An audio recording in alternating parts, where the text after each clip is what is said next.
Good evening. Welcome to the PIL News. This is your news anchor, Chua, and I'll be reporting for tonight is the case of Canada versus the United States that was decided on 12th of October 1980. And its judgment that the Chamber of the Court constituted the case of concerning the limitation of the maritime boundary in the Gulf of Maine area of Canada and the United States of America, decided by 4 to 1 votes. The course of the single maritime boundary that divides the continental shelf and exclusive fishery zones of Canada and the United States of America in the area referred in a special agreement concluded by those two states on March 29, 1979 shall be defined by the geodetic lines connecting to the point with the following coordinates. As you can see on the screen, this is what the coordinations of the limitations that Chamber provided. So what are the applicable principles and rules of international law in this case? According to the Chamber, they stresses that distinctions have to be made between the principle or rules, or what rather are equitable criteria, or practical methods for ensuring the particular situation is dealt within in accordance with those principles and rules. Of its nature, customary international law can only provide a few basic legal principles serving the guidelines and cannot be expected also to specify the equitable criteria to be applied in a practical method to be followed. The same may, however, not be true with international treaty law. To determine the rules and international law governing the maritime delimitation, the Chamber begins with examining the Geneva Conventions of 29 April of 1958 on the continental shelf, which has been ratified by both parties to the case, who both recognize and enforce between the particular chamber examining case wherein the parties brought this following request before the chamber. A is chamber is requested to draw the line delimitation itself and not merely undertake a task preliminary to the determination of the line. Second is the delimitation requested does not relate to the exclusively and continental shelf, but to both the shelf and exclusive fishing zone. The delimitations to be by a single boundary. In summary, in the Gulf of Maine case, the Chamber applied and extended the principle of law of maritime boundary delimitation as they were formulated in the case of Tunisia, Libya continental shelf case. A broad fundamental norm of equity was set forth as the only applicable principle of customary international law, allowing the Chamber broad discretion to decide the case based on whatever equitable criteria and delimitation method it found appropriate. This fact-intensive approach will undoubtedly be criticized by those who lamented and trend began with Tunisia-Libya continental shelf case. In spite of claims of contrary, however, the Chamber does formulate specific rules which are likely to be applied in future cases. The Chamber determines that only geographic criteria will be considered in initially delimiting single maritime boundaries for the subsoil and water column.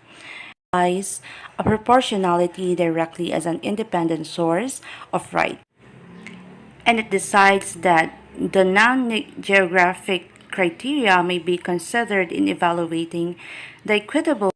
Because these principles are likely to be applied in other disputes, it is particularly unfortunate that the Chamber failed to elaborate carefully the reasoning behind them, making it difficult to assess the meaning, significance, and future application of the decision. Case of Canada versus the United States.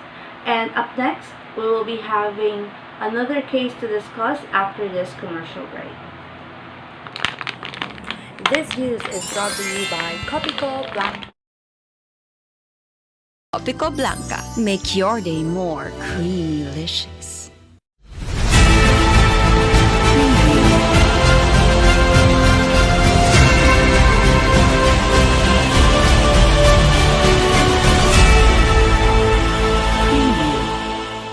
once again and welcome to the PIL News.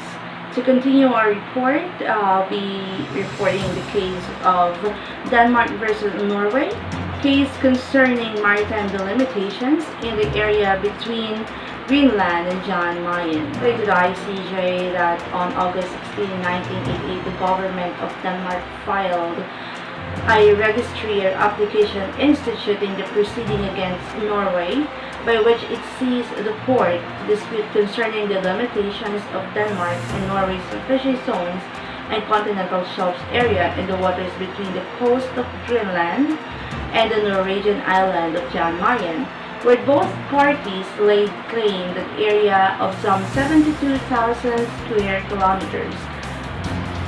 And these are the disputes of the respective countries. These are the claims of the respective parties. For Denmark, to declare the Greenland entitled of 200-mile fishery zone and continental shelf, while in Norway, a median line constitutes the boundary for purposes of the delimitation. And so as you can see on the graph on your screen, yellow indicates the Danish claims, green is the Norwegian claims, red overlap areas, blue is for Denmark, white is for Norway. Case for Denmark within Greenland is entitled to full 200-mile continental shelf and fishery zone. Norway in 1976 enacted a legislation establishing a 200-mile economic zone but not extend beyond the median line relations to Greenland. And for Norway, the case for Norway is a delimitation already exists between Greenland and Jan Mayen, which in 1965 they have the bilateral agreement, and 1958 is the Geneva Convention on the Continental Shelf. According to the court on 1965, the agreement contains the provisions of the limitations of the position of the median specifically between Greenland and Jan Mayen. The boundary refers to the one boundary that of the Merck under Geneva Convention shelf rights asserted by both parties. That no median line boundary is already in place. Two options of the court: single delimitation for both fishery zone and continental shelf, two lines, one for fishery zone and one for continental shelf, held that a special circumstance require another boundary. In this case, that the court says that the balanced circumstance for all of the parties take into the account coastal length and fishing activities of the parties. It says in this case that either the median line for 200-mile line should be adopted. The court concluded that the striking difference in length of the relevant coast constituted special circumstances with meaning under Article 6, Paragraph 1 of 1958 Convention. Similarly, as regards to the fishery zone, the court was in the opinion that the application of the median line led to manifestly inequitable results. The court concluded, therefore, that median line should shifted in such a way that such delimitation closer to the coast, and also ICJ considered that certain circumstances that might affect the position of the boundary line access to resources, essentially the fishery resources plain, particularly with regard on the ice population economy, question security conducted by the parties among the factors that the court only repeated relating to the access to the resources, considering the median line was too far from the west of Denmark to be assured with equitable access of the Kaplan staff. It will catch produced on the same page of the judgment. That ends the news tonight, and this is your anchor, Jamalin Chua, reporting. Good night.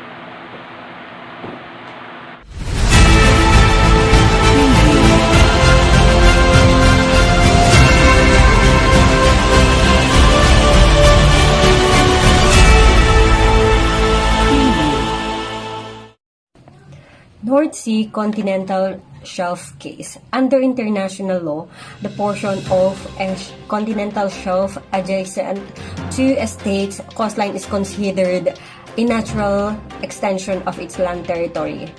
This entitled the states to exclusive rights over the part of the shell and the natural resources it contains. However, neighboring coastal states frequently asserts overlapping claims to portions of a shared continental shelf. The International Court of Justice delivered its first judgment on continental shelf boundary disputes in the North Sea continental shelf cases. Germany, Denmark, and Netherlands have adjacent coastlines along the North Sea. Negotiations to divide a shared portion of North continental shelf led to several disputes. Denmark and the Netherlands agreed the states should apply the equidistance method to determine the delimitation of the boundary lines. This approach would entitle each state to the portions of the continental shelf closer to its coastline than to the coast of the two states. Germany refused to employ the equidistance method. Based on the curve of the North Sea coastline, boundary lines based on equidistance would entitle Germany to a disproportionate small section of the shelf compared to alternative delimitation method. After subsequent attempts at negotiations failed, the states agreed to submit their disputes to the International Court of Justice. Germany argued that it was entitled to equitable share of the continental shelf, and the boundary lines should be proportional to the length of each state's coastline. Denmark and Netherlands argued that under Article 6 of the Geneva Convention of 1958 on the continental shelf, boundary lines are determined by the equidistance method unless special circumstances justify another boundary line. They asserted that although Germany hadn't ratified the convention, it was still bound to delimit continental shelf using the equidistance method because it was a rule of customary international law. This case is about a continental shelf, a case between Libya and Malta. So this case was submitted in court in 1982 by special agreement between Libya and Malta. It is related to the delimitation of areas of continental shelf pertaining to each of these two states. In support to its agreement, Libya relied on the principle of natural prolongation and the concept of proportionality. Malta maintained that states' rights over areas of continental shelf were now governed by the concept of distance from the coast, which was held to confer a primacy on the equidistance method of defining boundaries between areas of continental shelf. Particularly when this appertained to states lying directly opposite to each other, as in this case of Malta and Libya. The court found that in view of developments in the law relating to the rights of states over areas of continental shelf, there was no reason to assign a role to geographical or geophysical factors when the distance between the two states was less than 400 miles, as in this case. So, it is also considered that the equidistance method did not have to be used and was not the only appropriate delimitation technique. The court defined a number of equitable principles and applied them in its judgment on July 3rd, 1985. In the light of the relevant circumstances, it took account of the main features of the coast, that the difference in their lengths and distance between them. It took care to avoid any excessive disproportion, adopted the solution of a median line transposed northwards over a certain distance. In the course of the proceedings, Italy applied for permission to intervene, claiming that it had an interest of a legal nature under Article 62 of the statute.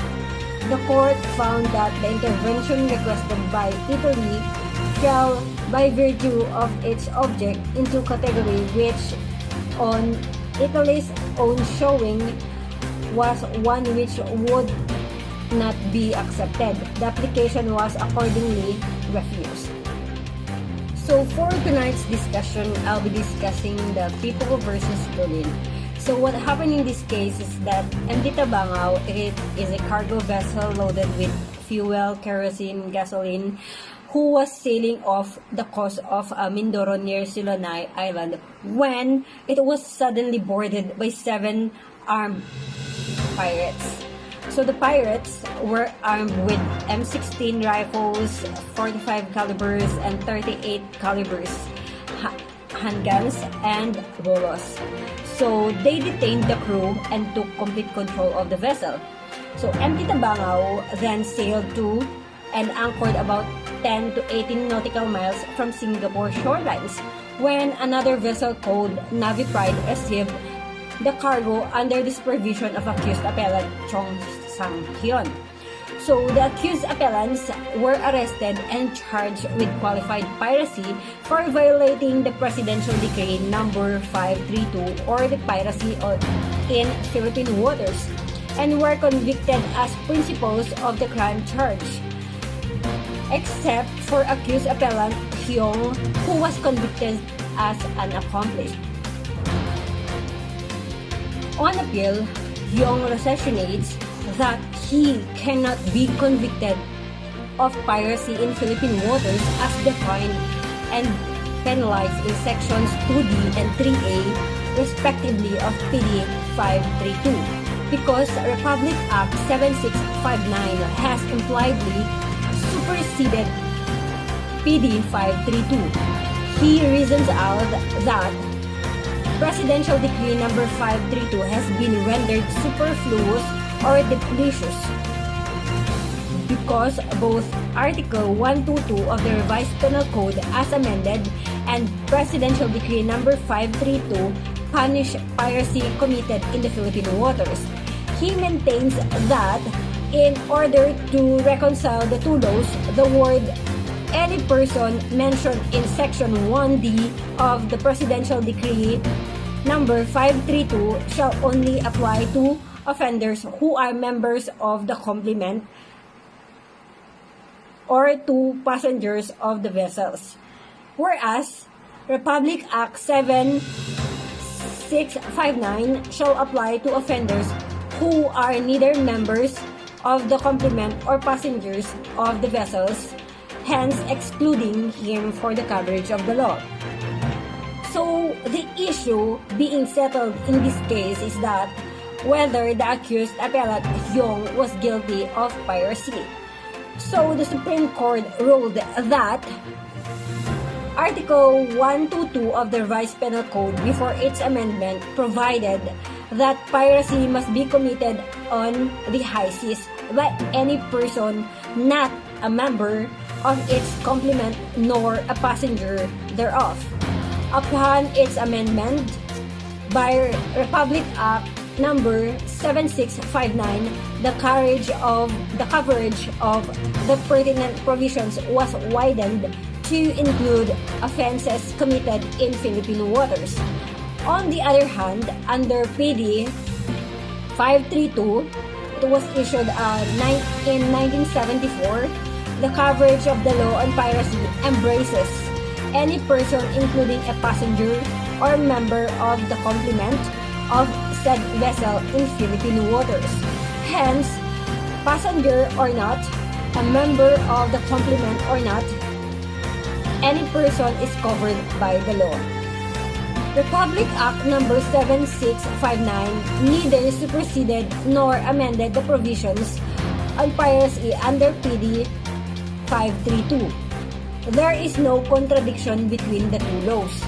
There is likewise no ambiguity, and hence there is no to construe or interpret in the said law. All the presidential decree did was to widen the coverage of the law in keeping with the intent to protect the citizenry as well as neighboring states from crimes against the law of nations, as expressed in one of the whereas clauses of Presidential Decree Number 532.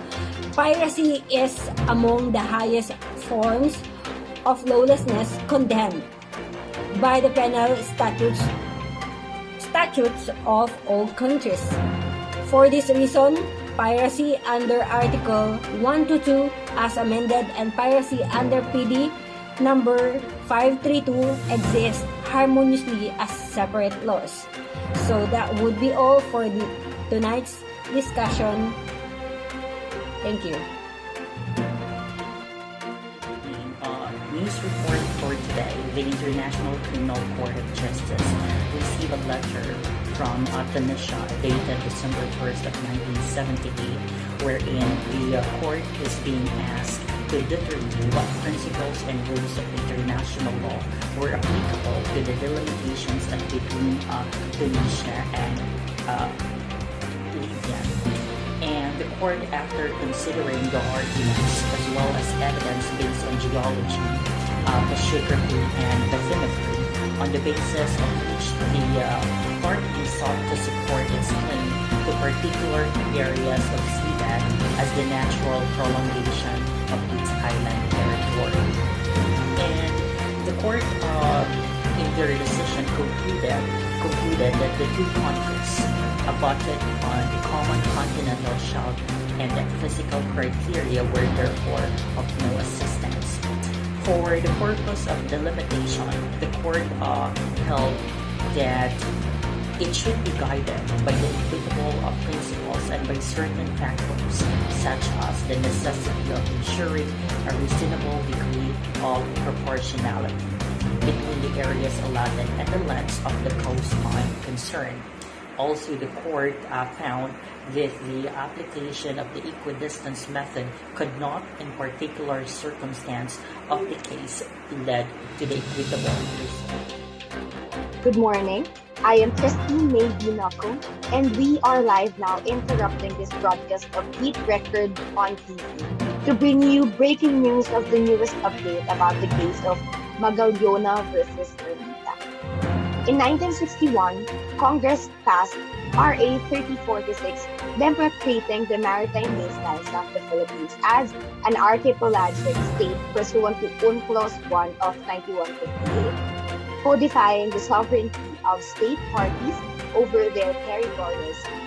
Then, in 1968, we remembered that it was amended by RA 5446, correcting some errors in RA 3046, reserving the drawing of baselines around Sabah.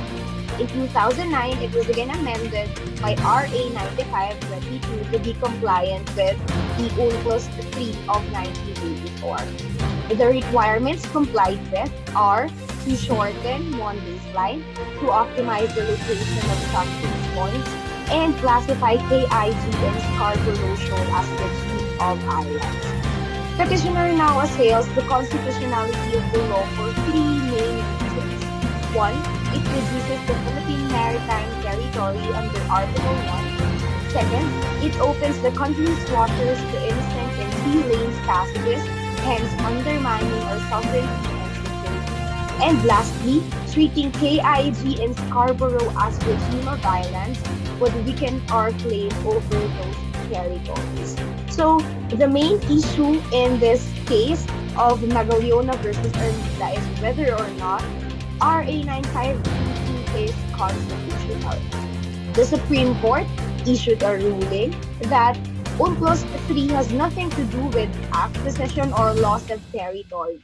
It is just a codified norm that regulates conduct of states. On the other hand, RA 9522 is a baseline law to mark out base points along coasts, serving as geographic starting points internationally. It merely notices the international community of the scope of our maritime space. If passages is the issue domestically, the legislature can enact legislation designating routes within the archipelagic waters to regulate innocent and sea lanes passages. But in the absence of such, international law norms operate. The fact that the archipelagic states, their waters are subject to both passages, does not place them in lesser footing vis-a-vis continental coastal states. Moreover, RIOP is a customary international law, no modern state invoking sovereignty to forbid such passage.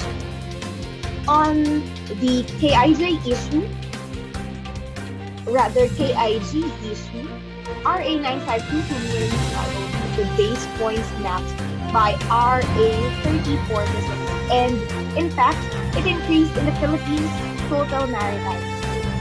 Moreover, the issue itself commits Philippines' continuous claims of sovereignty and jurisdiction over KIG. If not, it would be a breach to two provisions of UNCLOS 3,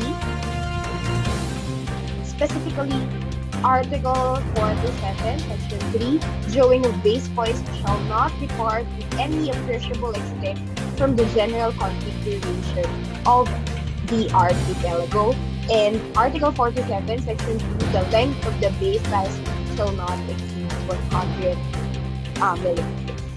KIG and SS are far from baselines if we are drawn too included. We'll breach the rules that it should follow the natural configuration of the archipelago. So that's about the breaking news about the case of Magallona versus Ermita. Thank you. Good evening, this is Mohamed Mabakal and we are going to talk about the case between Canada and Spain over a fisheries jurisdiction. On March 9, 1995, a fishing vessel flying with the Spanish flag and manned by a Spanish crew was intercepted and boarded some 245 miles from the Canadian coast in division of the Northwest Atlantic Fisheries Organization regulatory area by the Canadian government vessels.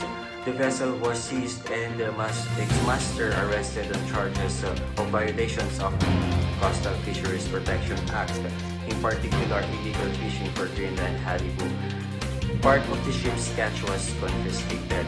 Spain complained about a violation of international law in force, since these acts took place outside the 200 nautical mile zone. The Canadian government stated that it had taken the same measure on the basis of the amended section 2 of the Coastal Fisheries Protection Act. It also stated that the court had jurisdiction to deal with the application filed by Spain by reason of paragraph 2 of the declaration made by Spain on May 1994, whereby Canada accepted the compulsory jurisdiction of the court but excluded it under certain circumstances. The court analyzed the question whether the parties had confirmed the jurisdiction in respect of the dispute. In order to decide this question, the court had to interpret subparagraph D of paragraph 2 of Canada's declaration, which excluded the court's jurisdiction as follows: disputes arising out of or concerning conservation and management measures taken by Canada with respect to vessels fishing in the NAFO regulatory area, as defined in the Convention on Future Multilateral Cooperation in the Northwest Atlantic Fisheries, 1978, and the enforcement of such measures. The court concluded the dispute submitted to it by Spain constituted a dispute arising out of and concerning conservation and management measures taken by Canada with respect to vessels fishing in the NAFO regulatory area and the enforcement of such measures.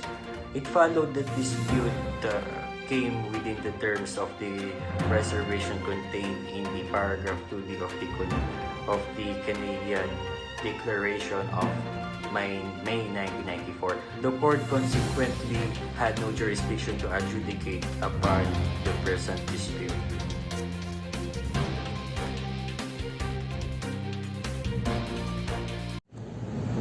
Oh, there you are.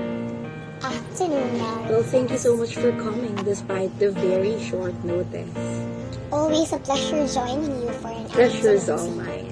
Have you heard What is it this time?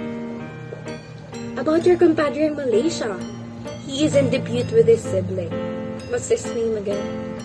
Singapore. Singapore. Their issue is about, of course, property. Property? The Pedra Blanca. What? Diba, Singapore has been administering Pedra Branca since Horsburgh Lighthouse was built at the time when lighthouse on the island was constructed. Uh-huh.